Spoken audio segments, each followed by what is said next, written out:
Hi everyone, it's Barry from Jerusalem. This week's Parsha is Bishalach.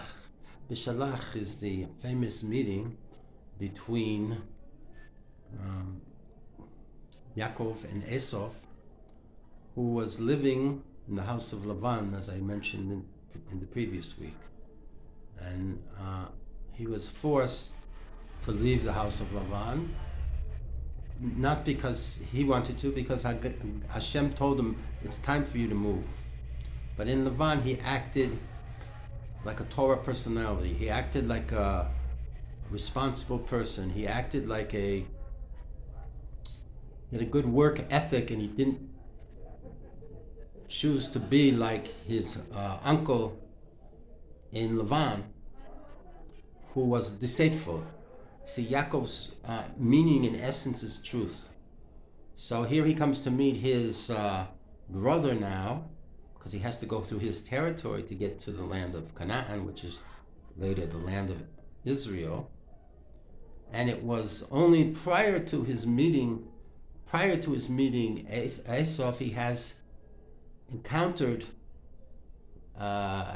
he went to go back and find a few items that he put aside, and he encountered what appeared to be like a man or an angel. He wasn't so sure, but this individual wrestled with him the whole night.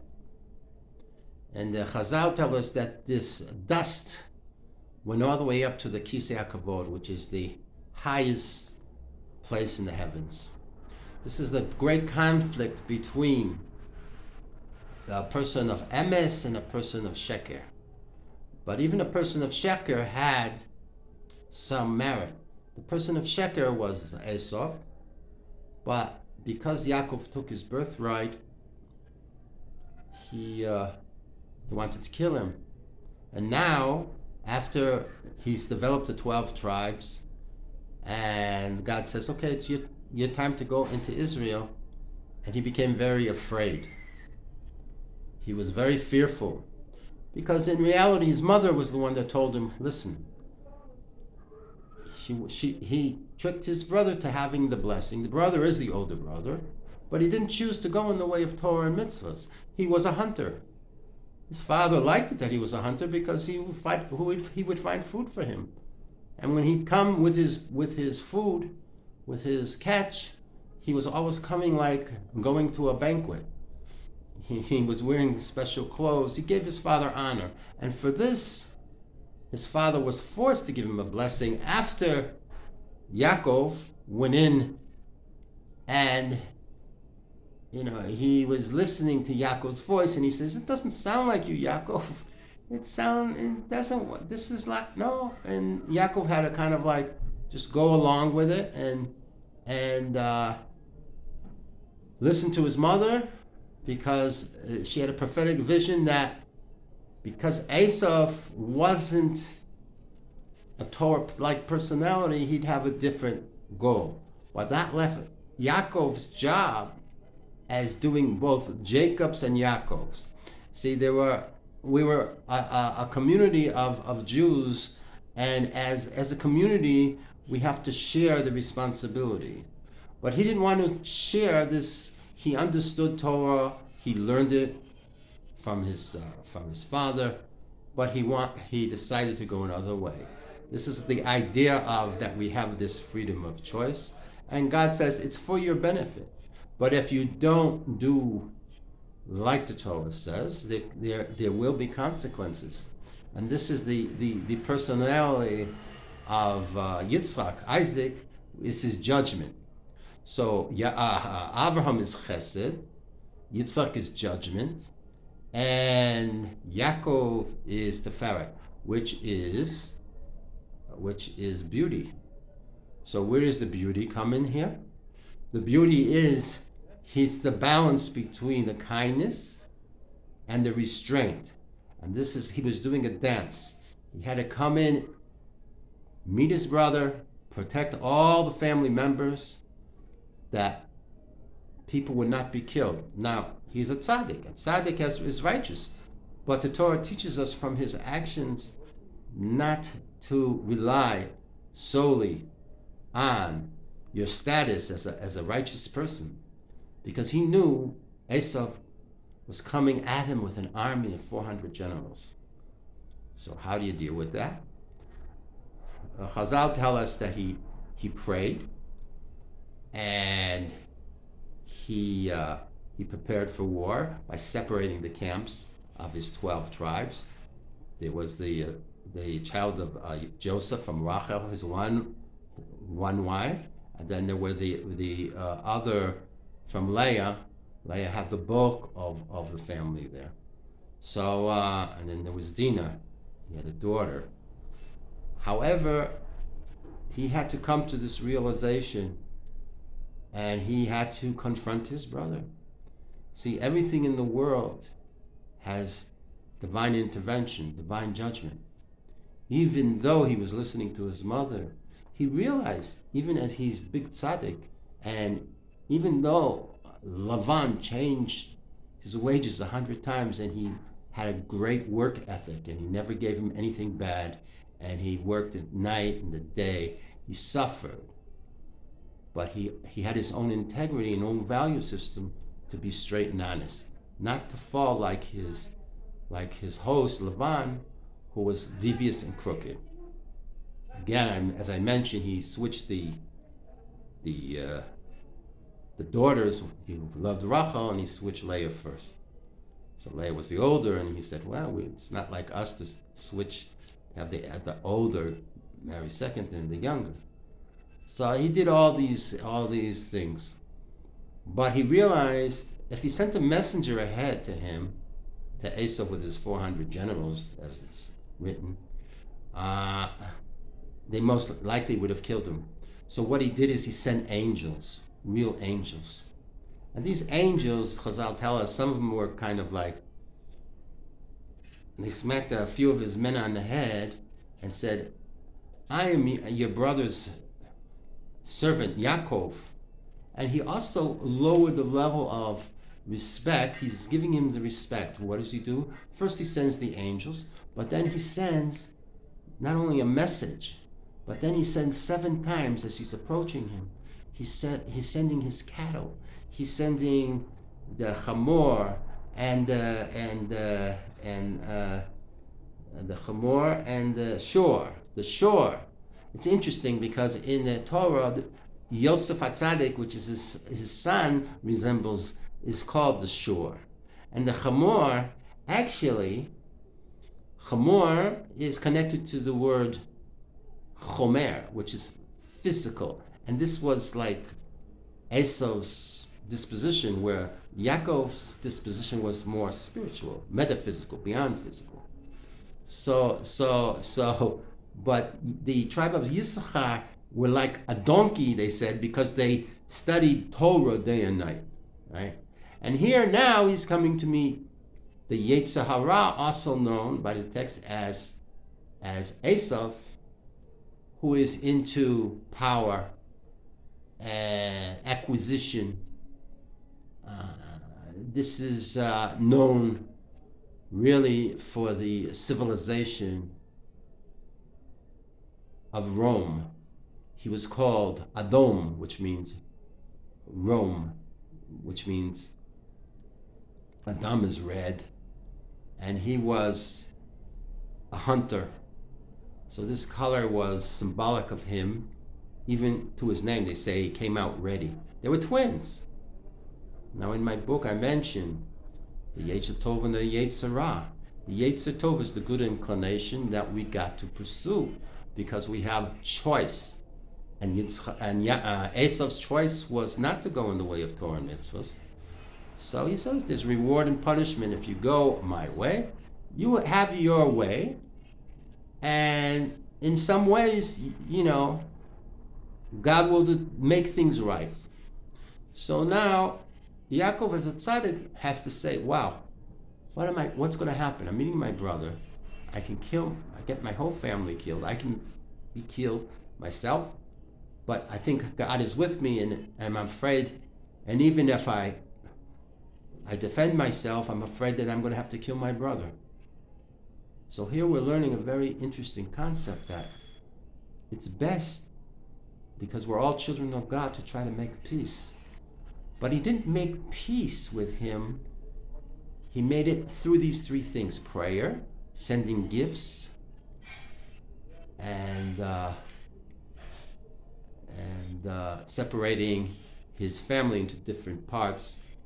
If one side of his family would attack, the other one would come in and win. That was his strategy. So it was all planned, and we come to the big moment where he comes to meet his brother.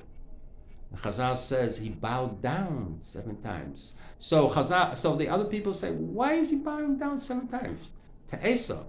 I mean, he's a big tzaddik, and Esau is a rasha. He's wicked, and this guy's righteous. Why is he bowing down to him? Chazal said, no. Every time he bowed down, every time he sent his cattle, he's sure of a chamor. Every time he sent all these things, he was praying to God and thanking God for all the goodness he has given to Yaakov. And now Yaakov is taking the same blessing that he, in Esau's eyes, appears was stolen from him. And he's saying, see, Esau, I bow down to you 7 times. I give you all these gifts, all these cattle. And the brocha, and I wasn't anything in Lavan. I couldn't stay there. He couldn't stay there because Hashem told him to leave. But he didn't come affected by the ways of Lavan, who was an idol worshiper. A Jewish person is not supposed to worship idols, a Buddha, or anything that's not a direct relationship with Hashem. So, the idea is this. He's coming, and when he sent his angels first, he said, Im Lavan Garti. Now we learn this concept of gematria. We take numerical equivalent to the letters. Well, in this expression, Im Lavan Garti, there's 613 numbers. The number 613, if you add all the letters to these 3 words. And that is the number of mitzvot in the Torah, Rashi says. What does it mean, the number of mitzvot? These are all the mitzvahs in the Torah. And even though I was outside the land of Israel, even though I was by Lavan, I am still Yaakov. I am still God's servant. I am still holy. I haven't assimilated to the ways of the foreign cultures, the idol worshippers. Esau had wives who were idol worshippers, and he went against the will of his parents, but because he had one good mitzvah, that he was looking after his father, and he would do everything. He would never kill his brother until the father died. So he had to also be a little bit clever, and he was very clever. He was as clever as Yaakov. Some of the Chazal say he was even greater than Yaakov. He could have been if he would have been a Torah personality, because he was very persuasive with his words and his speech. So here we have, in the heart, it says in the Shema, should love Hashem with all your heart. The 2 bads is the good inclination and the bad inclination. But we have the brain, which is the freedom of choice to choose either or. Do we go on the side of Yaakov or do we go on the side of Esau?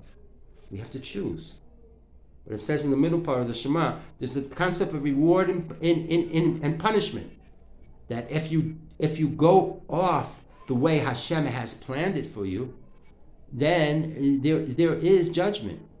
So here Yaakov doesn't know what his judgment's going to be. I mean, he didn't really do something stray. He was just listening to his mother, but his mother had prophecy from God, say, go, take the bracha, he doesn't deserve it, and you will be blessed. Fine. Finally, he comes to the point of contact after bowing down 7 times. They embrace in a hug together, and he bites his neck, one of the sources says, and he cries. Did he bite his neck? If he bit his neck, what happened? One of the sources says his neck turned to stone, and it hurt his teeth. Maybe he thought he could kill him like that. But there are many other opinions that say, even Rashi's grandson says, no. There was real love there. In other words, Esav put everything aside, and they embraced each other, and they cried. So here we have Yaakov and Esav, two brothers that wanted to kill each other. Yaakov, because he had his wisdom, his chachma, his teferet, his characteristics of what it means to walk a tight rope, to what it means to dance with the devil, so to speak. I wrote this in my book. You gotta know the middle road, and you gotta know how to act, and you gotta know what to say, and you gotta know to pull close with chesed of Abraham and push away with the gevura of Yitzchak. That's how we discipline our children, the Torah tells us. We bring closer with kindness, but we have to discipline our children, and we push away with restraint and strongness. That's Avram Yitzchak. But Yaakov is a combination of both. He's chesed, kindness, strength, restraint, gevura, judgment, and Yaakov is a combination of both. So he balances between the extrovert, the introvert, overgiving, undergiving. He finds the right balance with all his family to meet him, make peace, and then separate from him. It's amazing. He avoided so many deaths. But that's the power of Torah personality is. He can use his chokhmah, his wisdom, his knowledge to go and change and perfect the world. And he was able, by using these ideas and prayer, gifts, and confidence in himself and in God, to take over and save his family. He said to his brother, he said, listen, we have kids and we have cattle.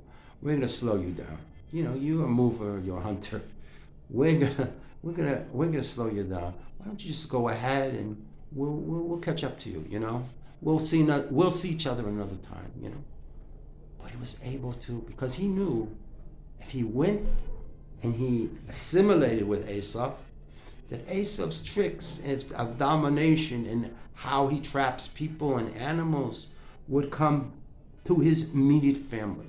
And he didn't want that association with Esav to forget his Torah values of human decency, kindness, chesed. So that this is one of the great examples of what it is to overcome experiences, life-saving experience, using Torah and the wisdom of the rabbis. Now, there's another situation here. This wasn't the final piece. Some of the rabbis talk about it in Pinchas Friedman's weekly Devar Torah. He mentions something very interesting. He says, the Rebbe so if we could look fast forward, we see Rome has conquered Jerusalem, and the Jews are now second, they're not first. The Jews are second in line, and Romans are sovereign over the Jewish people. So how do they manage against the Romans now? Well, Antonius, the Roman emperor, said he would use the tactic that Yaakov used against Esav every time he met with the emperor. So him and the emperor actually became friends. Now, Chazal tell us that Yehuda Hanasi, who was the Rebbe of the time, in which the Mishnah and the Talmud was actually formulated as a result of Roman exile years later, so they wouldn't forget the oral and the written tradition that was on Sinai.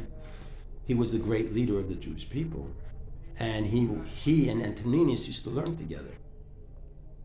And Antoninus liked him, and Yehuda Nasi was the Rebbe. So the rabbis tell us that they both had sparks of, Antonius had sparks of Esav, and the Rebbe had the main sparks of Yaakov. So that was the completion of the shalom, or the peace, that they were able to achieve before they even came into Israel. Here, 2,000 years later, temples, the temple was destroyed, and the Romans, less than 2,000, and the Romans were in Israel now. And now these same personalities come back in different individuals. This is the concept of gigulim, or reincarnation, or transmigrations. It's a very complex topic, but it's a topic that we have to see that everything is hidden in Hashem's world, and we must not take it anything for granted. We must try to just do what our purposes in life, try to find what we need to do, and hope for the best. So I hope for the best for all of you. We're coming close to Hanukkah. Another week it's Hanukkah, and I'll have another Devar Torah at that time. I hope all is well, and have a good Shabbos.